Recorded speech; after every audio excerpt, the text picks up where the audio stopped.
दोस्तों, बुद्ध ने कहा कि अगर हम अच्छा समाज बनाना चाहते हैं तो सबसे पहले हमें खुद को सुधारना जरूरी है।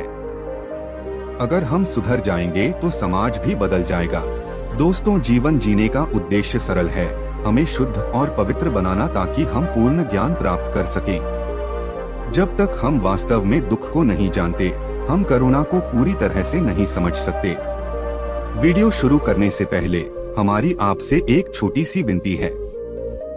यदि आप पहली बार इस चैनल पर आए हैं तो कृपया वीडियो को लाइक करें और चैनल को सब्सक्राइब करें। दोस्तों, बौद्ध धर्म की शिक्षाओं के अनुसार शारीरिक और मानसिक स्वास्थ्य के माध्यम से व्यक्ति खुशी प्राप्त कर सकता है। बुद्ध ने वास्तविकता का अवलोकन किया और अस्थायित्व, दुख और अनात्मा के सत्य की शिक्षा दी।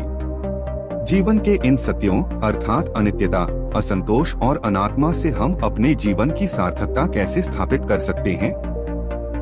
बुद्ध के अनुसार जीवन और संसार तथा अस्तित्व आश्रित उत्पत्ति हैं।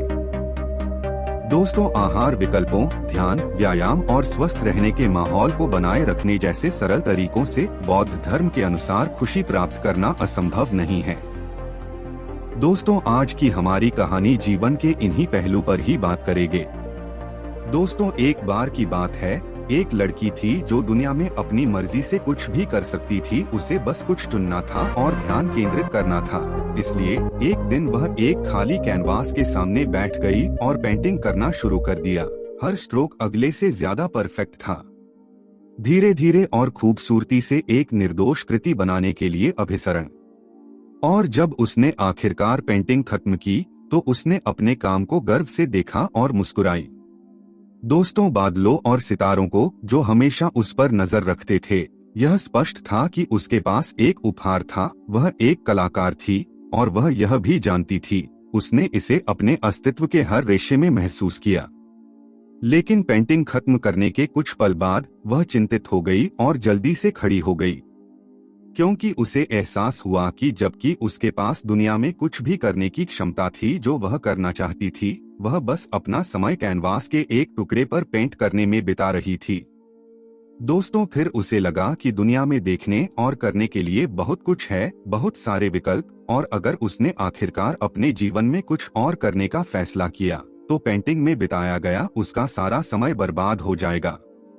इसलिए उसने आखिरी बार अपनी उत्कृष्ट कृति पर नजर डाली और चांदनी में दरवाजे से बाहर चली गई। और चलते चलते उसने सोचा, और फिर वह कुछ और चली।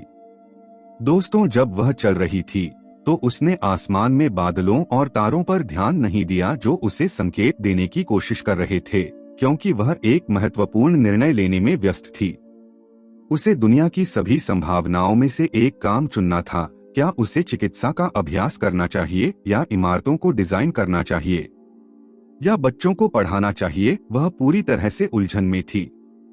दोस्तों, 25 साल बाद वह लड़की रोने लगी, क्योंकि उसने महसूस किया कि वह इतने लंबे समय से चल रही थी और इन वर्षों में वह उन सभी चीजों से इतनी मोहब्बत करने लगी थी जो वह कर सकती थी।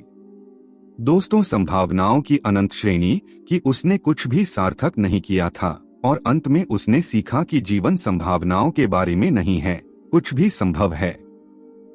जीवन एक निर्णय लेने के बारे में है, ऐसा कुछ करने का निर्णय लेना जो आपको प्रेरित करे। तो वह लड़की, जो अब लड़की नहीं रही थी, ने स्थानीय कारीगरी की दुकान से कुछ कैनवास और पेंट खरीदा, पास के एक पार्क में गई और पेंटिंग शुरू कर दी। एक स्ट्रोक ने दूसरे को उसी तरह सुंदरता से जोड़ा जैसे कई चांद पहले हुआ था। और वह मुस्कुराई और दिन से रात तक पेंटिंग करती रही, क्योंकि उसने आखिरकार एक निर्णय लिया था और अभी भी कुछ समय बाकी था उस जादू का आनंद लेने के लिए जो जीवन के बारे में है। दोस्तों, मध्यम मार्ग बौद्ध जीवन शैली है। यह आर्य अष्टांगिक मार्ग के माध्यम से आत्मविकास की प्रगति है, जिसमें समयक समझ, समयक विचार, समयक वाणी, समयक कर्म, समयक आजीविका, समयक प्रयास, समयक स्मृति और समयक समाधि शामिल हैं। यदि आपको यह वीडियो पसंद आया है तो कृपया इसे लाइक करें, साझा करें और हमारे चैनल को सब्सक्राइब करना न भूलें। धन्यवाद।